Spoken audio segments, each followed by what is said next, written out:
ఆరోగ్యమే మహాభాగ్యం. దేశీ వరి విత్తనాల్లో అత్యంత ప్రాముఖ్యత పొందినటువంటి కాలబట్టి నల్లవరి, దీని నుండి నల్ల బియ్యం రావడం జరుగుతుంది. పంట కాలం వచ్చేసి 140 నుండి 150 రోజుల పంట కాలం.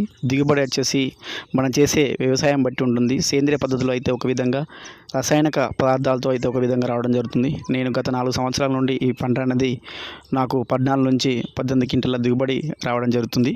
సేంద్రియంలో చేస్తే ఈ విధంగా రావడం జరుగుతుంది.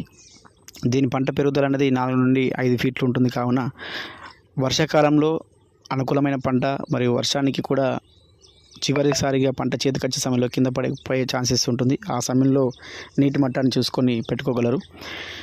మంచి పోషకాలు కలిగినటువంటి నల్ల బియ్యం సేంద్రియంగా పండించుకుంటే మన ఆరోగ్యానికి బాగుంటుంది.